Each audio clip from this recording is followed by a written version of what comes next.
আমি আর মা রেডি হয়ে বেড়াতে যাচ্ছি, ঠিক সেই সময় আমাদের বাড়ির পাশে আম গাছে এই দৃশ্যটি আমার নজরে আসে। হ্যাঁ, তোমরা ঠিকই ধরেছ, মৌচাক।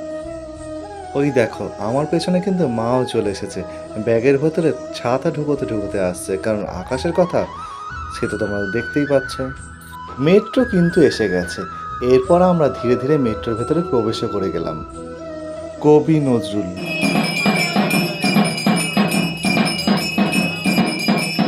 মেট্রো স্টেশনের পাশেই রয়েছে জগন্নাথ, সুভদ্রা এবং বলদেবের মন্দির।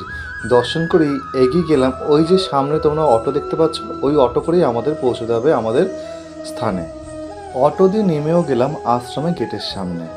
গেটে পৌঁছতেই বৃষ্টি এসে হাজির, তাই একটু জিরিয়ে নেওয়া।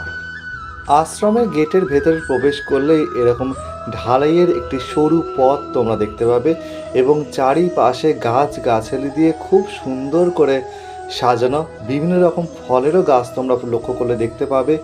এবং কিছু দূর যাওয়ার পর তোমরা সোজাসুজি যদি নজর রাখো, এই যে লাল ফলকটি দেখতে পাচ্ছ, এটি কিন্তু আশ্রমের চূড়া।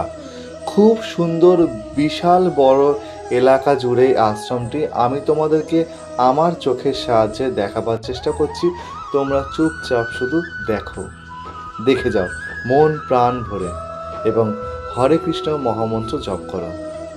আর হ্যাঁ, আমার যেসব বন্ধুদের পায়ে একটু ব্যথা আছে, তারা গাড়ির ভেতরে প্রবেশ করাতে চাও, অবশ্যই করাতে পারো। 4 চাকা নিয়ে আসলেও অসুবিধা নেই, 3 চাকা নিয়ে আসলেও অসুবিধা নেই, আর 2 চাকা নিয়ে তো তোমরা অনায়াসেই আসতে পারো।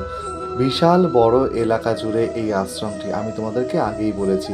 এবং প্রবেশদ্বারের মুখেই কিন্তু এই বিশাল এলাকাতে গাড়ি রাখার সুবন্দোবস্তর ব্যবস্থা রয়েছে। এই ছোট্ট আম গাছের পাশেই রয়েছে ভেন্ডির চারা গাছ, যা পরে ফল দেবে। মূল মন্দিরের সামনেই রয়েছে এই গরু স্তম্ভ, খুব সুন্দর, দেখো মন প্রাণ জুড়িয়ে যায়। পুরীর মন্দিরের মাথায় যেরকম সুদর্শন চক্র দেখা যায়, এই মন্দিরের চূড়াতেও কিন্তু রয়েছে সুদর্শন চক্র। আমি তোমাদেরকে আগেও বলেছি, আবারও বলছি, হয়তো ভবিষ্যতেও বলবো, সদ্গুরু ভগবান শ্রী শ্রী বিজয় কৃষ্ণ গোস্বামীকে কিন্তু সচল জগন্নাথ পুরী ধামে বলা হয়ে থাকে। পরমানন্দ সরস্বতীজির একটি বাণী এবং তার সামনে রয়েছে আমাদের গোসাইজির মন্দির। শ্রী শ্রী পরমানন্দ সরস্বতীজির বিগ্রহ এবং ইনি কামরূপ কামাখ্যা থেকে গোসাইজির নির্দেশে এই আশ্রমটি এখানে প্রতিষ্ঠা করেন। চলো আমার সাথে সাথে তোমাদেরকে এই আশ্রমটি ঘুরিয়ে দেখাই। দেখো কত গাছগাছালি দিয়ে ভর্তি চারিদিকে। আর এই আম গাছটিকে দেখেছো? ঠিক মনে হচ্ছে না বৃন্দাবনে নিধুবনে যেরকম গাছগুলি একেবারে নুয়ে থাকে মাটির সাথে রজ পাওয়ার জন্য। আমি এখন তোমাদেরকে আশ্রমের পেছন দিকটা একটু ঘুরিয়ে দেখাচ্ছি, তার সাথে চারিপাশটাও ঘুরিয়ে দেখাবো। এই দুটি গেট হলো ভোগ খাওয়ানোর দরজায়, এখানে কিন্তু ভোগ খাওয়ানো হয়। তার পাশ থেকে একটু এগিয়ে গেলে খুব সুন্দর গাছগাছালি দিয়ে সাজানো, এবং তোমরা ভালো করে লক্ষ্য করলে দেখতে পাবে নানা রকমের ফুলও কিন্তু ফুটেছে এখানে। এবং তোমরা দেখতে থাকো, তোমরা কিন্তু শ্রী শ্রী পরমানন্দ সরস্বতীজির ভজন কুঠিরও দেখতে পাবে।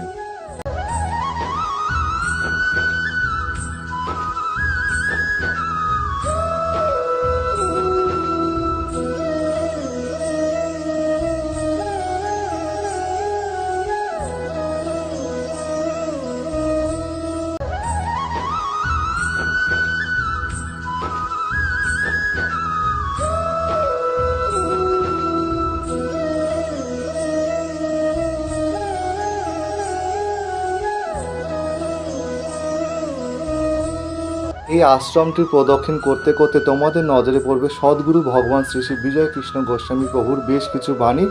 তারই সাথে নজরে পড়বে শ্রী শ্রী পরমানন্দ সরস্বতী মহারাজের বেশ কিছু বাণী। আশ্রমটি কিন্তু খুব বড়, আমি কভার করতে পুরোটা পারিনি, যতটা পেরেছি তোমাদের সামনে আমি ততটাই তুলে ধরলাম। এবং বেশ কিছু ঘর এখানে আছে, পুরুষ শিষ্যরা কিন্তু আসলে এখানে এসে থাকতেই পারে নির্দ্বিধায়। তবে হ্যাঁ, এখানে কিন্তু কোনো রকম অর্থ ধার্য করা হয় না, যার যা সামর্থ্য সে সেটা দিয়ে এখানে থাকতে পারে। এবং তোমরা দেখতে থাকো, একটু পুকুর দেখতে পাবে, যে পুকুরে কিন্তু পরমানন্দ সরস্বতী মহারাজ স্নান করতেন।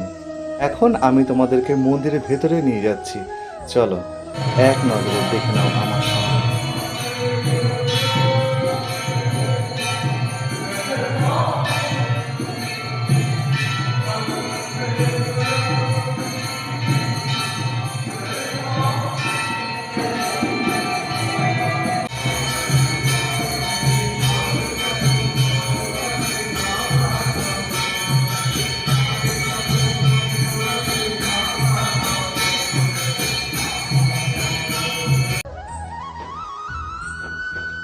ঠিক দুপুর 1টার সময় এখানে ভোগ দেওয়া হয়।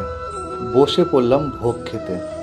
আজকে ভোগের মেনুতে ছিল সাদা অন্ন, মুগের ডাল, আলু ঝিরিঝিরি করে ভাজা কারি পাতা এবং বাদাম দিয়ে, চানা মটর এবং কুমড়োর রসা, আর ছিল ধোকার ডালনা, সাথে চাটনি এবং পায়েস। প্রসাদের স্বাদ ছিল অসাধারণ, অতুলনীয়। এখানে এত কিছু প্রসাদ কিন্তু সম্পূর্ণ বিনামূল্যে দেওয়া হয় এবং সেটা রোজ। প্রসাদ পাওয়া হয়ে গেলে এই জায়গায় এসে হাত ধুতে হয়। এখন আমি তোমাদেরকে দেখাবো রন্ধনশালা।